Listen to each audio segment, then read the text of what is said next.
Today,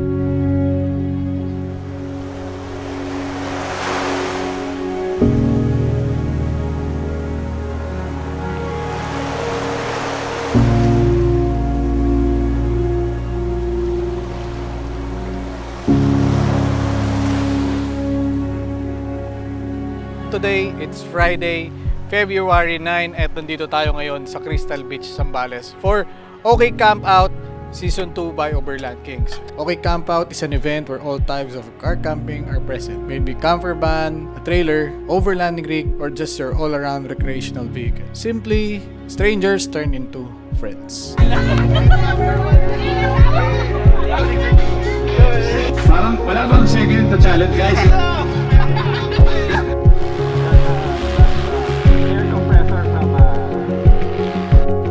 Date yet sa dulo ng trip nila Jack on that loop.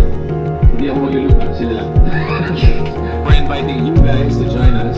So hindi natin sila magbalik. And of course, kain ulit tayo. Ayun, Jack.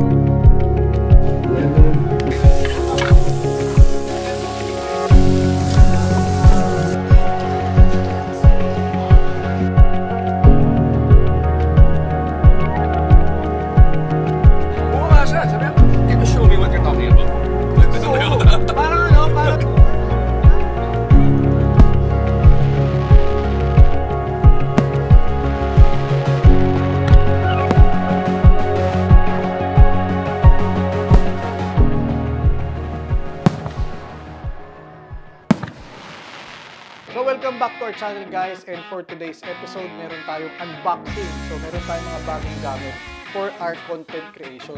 Pero bago yan, ito yung mga nangyari kahapon.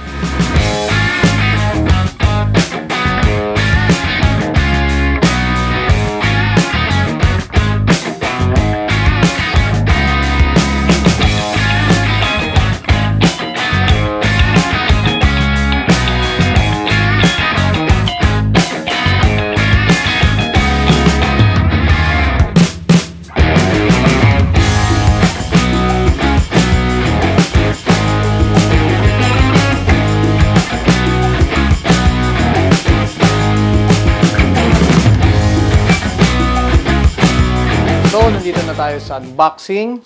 Simulan na natin ang pinakaantay ng lahat.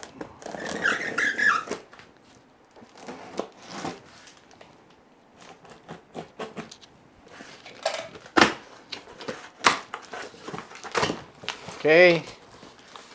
Excited na ba kayo? So, meron tayo ditong DJI RS3 Pro. So, request to ng ating shooter na si RJ. At ito ang gagamitin niya sa mga susunod natin na content creation. So, dito muna yan. And, sumunod, meron tayong bagong bird. DJI Air 3. So, lahat to, nakuha natin from Altitude Digital. And, yung pinakabagong action camera ngayon is the Insta360 Ace Pro. So, sa ngayon, isa ito sa pinakamagandang action camera dahil sa kanyang 1-inch sensor. Then, meron tayo ditong mga accessories, fast charge hub, ND filter set, battery, prong, memory card. So, simulan natin yung unboxing. Unahin natin yung pinakamahal. So, ang pinakamahal dito is itong RS3 Pro. Pinakamahal yung kay RJ. Semi-production spec na ang ano nito. Ang capabilities nito. Well, yung ibang mga shooter ng mga wedding and ng mga to production, ito rin yung ginagamit nila. Though may mas maganda pa dito, pero ito yung mid-range na gimbal. So, yan. Meron siyang magandang bag. Wow. Pang ASMR, hindi ako maingay. Yan. So, kailangan natin ito kasi mas pinapaganda natin yung ating mga content. So, meron siyang magandang bag nakalagay DJI Pro. Yun! So, we have here the gimbal and these are the accessories. Bubuksan din natin yan. Ihuli natin yung gimbal. So, sa bag niya may zipper. Tapos, meron din ditong, mga attachments ng gimbal. So, sa tingin ko, this is the extra arm. Tapos, so, ito naman yung slide and plate. Then, meron dito nakabalot. So, battery and a grip. Okay? Tapos, the tripod. So, yan siya. Dito naman, may mga pockets. Pwede niyong paglagyan ng mga SD cards or whatever. So, dito na tayo sa gimbal.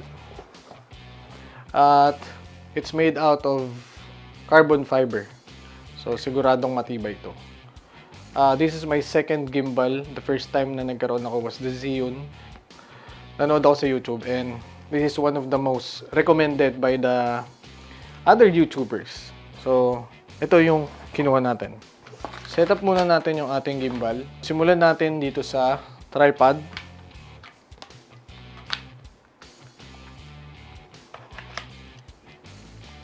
Tapos meron siyang lock dito sa gilid.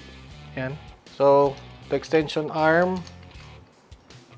Pwede ka na magano dito Mas lalo magiging maganda yung mga output natin dito kasi pag nag-glide yung shooter natin talagang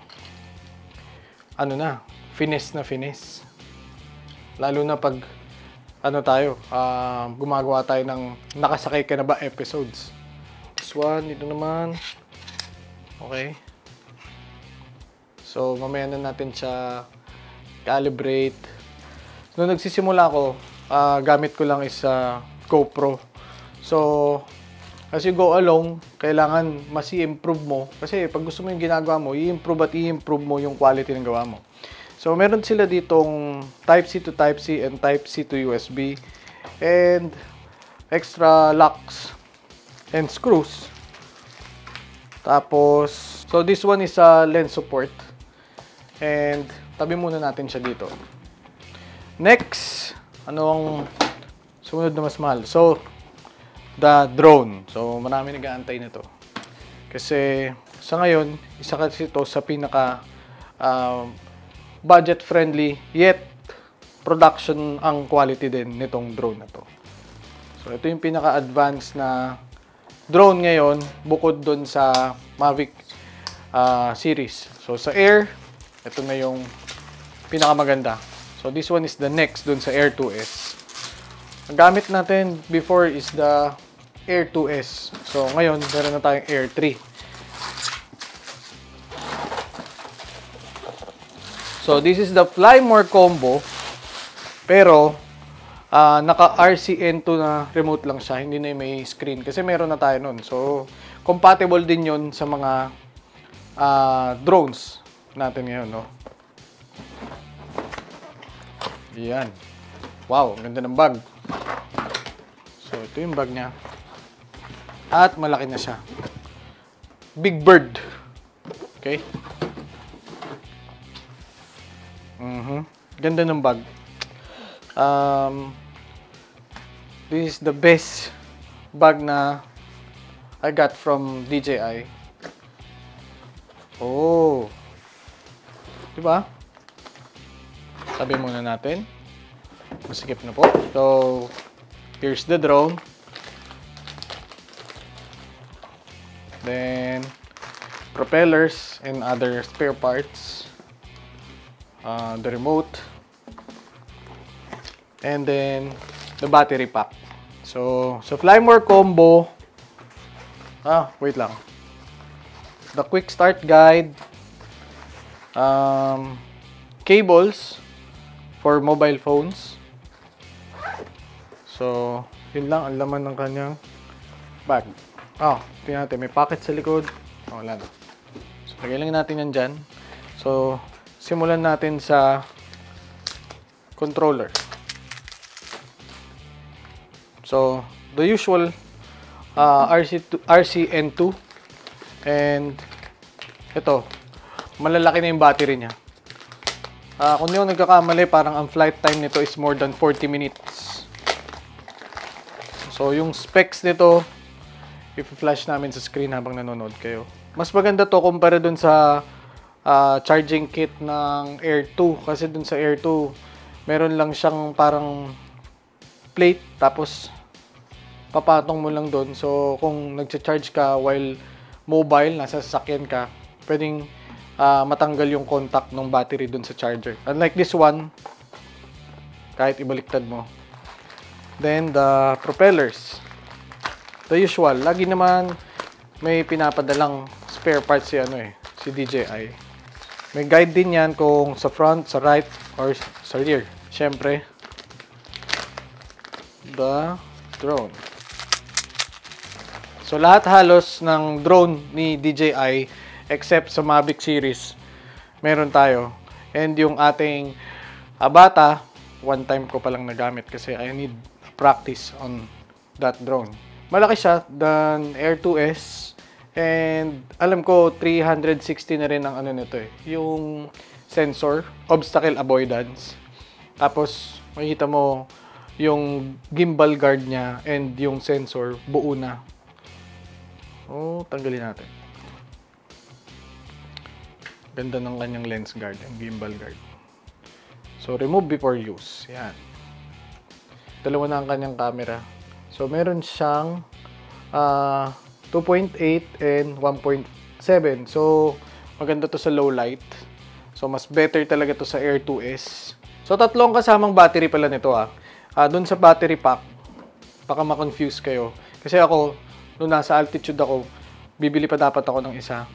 Not knowing, meron palang battery na nakasama yung drone. So, total of 3 batteries ang kasama nitong Flymore combo. So, the last but not the least, one of the best action camera ngayon na may 1 inch. Actually, hindi 1 inch. 1 and 1/3 inch sensor. Meron tong 4K 120 slow-mo. Tapos, may horizontal lock, flow state stabilization, free frame video, AI Highlight Assistant. Ito yung mga nakikita natin na ina-upload nila nung nakuha nila to. Nagiging futuristic yung mga output nila. Flip screen, 10 meters waterproof, and meron siyang magnetic mounting for quick release. And voice command, gesture control. Dalawa yung binili ko nito. Binigyan ko yung sister ko kasi mahilig din yun sa camera. So, yan. There you go, the unit. Mas malaki siya sa GoPro. Mas malaki siya sa Hero 12.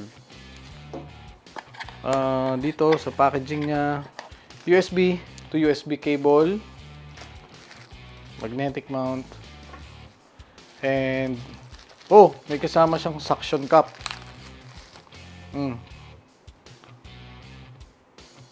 Adhesive. Hindi siya suction cup. So, adhesive to. Maganda to. So, planuin lang natin mabuti kung saan natin ididikit yan. So, meron siyang magandang bagong stickers. Think Bold.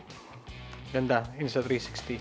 And, warranty card, quick start guide. So, yun lang lahat ng out from the box nitong Ace Pro. Akala ko dahil flip screen siya, nakakatakot dahil baka madaling masira. Pero, ma-feel mo na medyo tight and sturdy siya. Hindi siya, alam niyo yun, hindi siya katulad ng mga cellphone na flip.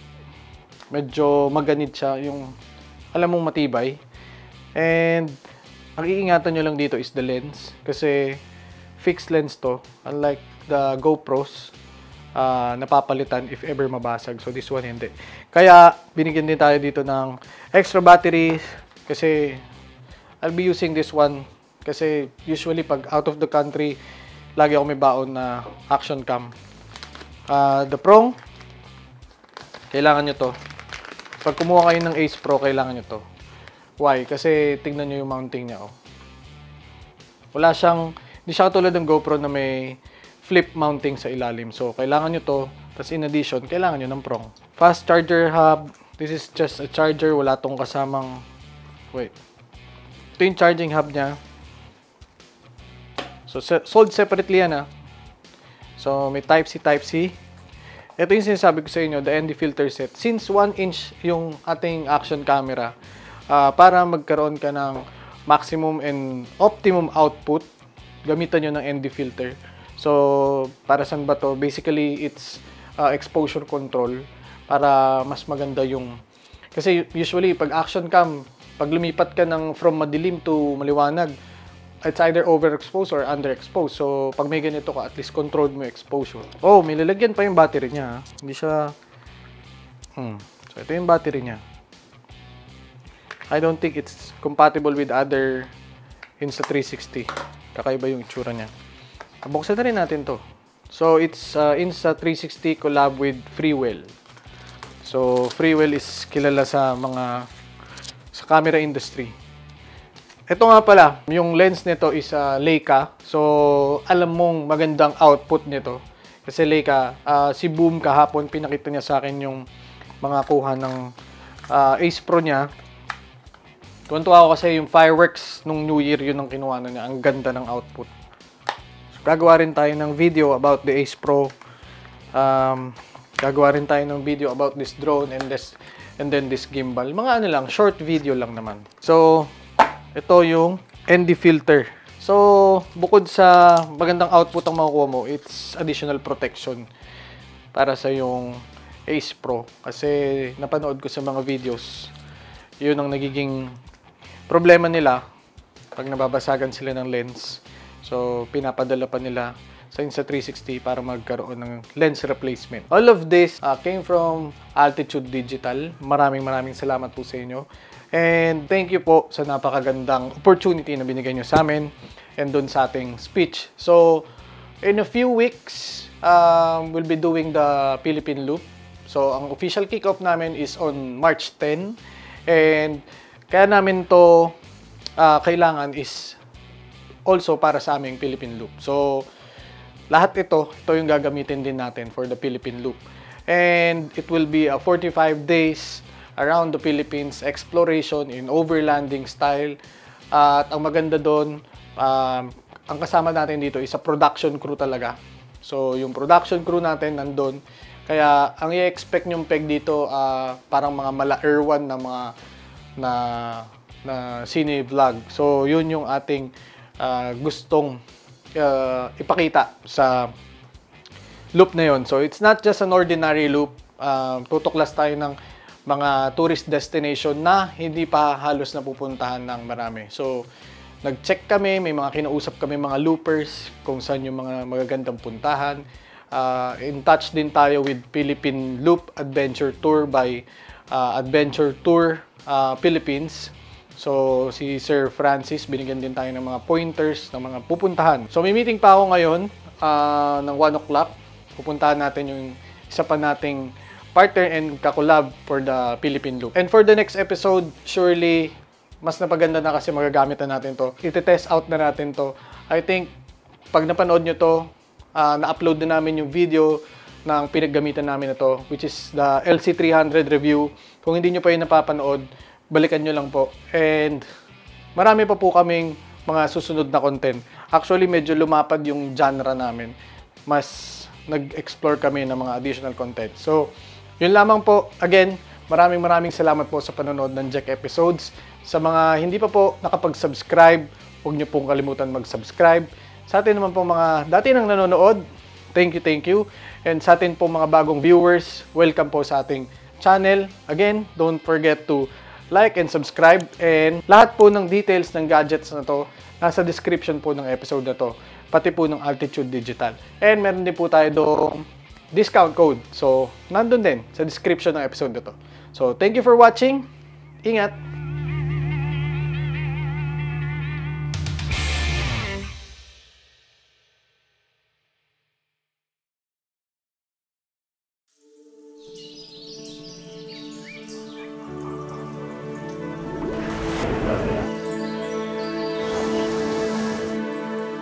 Bata pa lang ako, gusto ko nang libutin ang Pilipinas. Masilayan na magagandang tanawin na taglay nito. Matutunan ang aral na dala ng bawat kultura. makasalamuha ang bawat Pilipino sa bawat rehiyon. At lahat ng ito ay gusto kong masaksihan mismo ng mga mata ko. Unti-unting nagkaroon ng pagkakataon.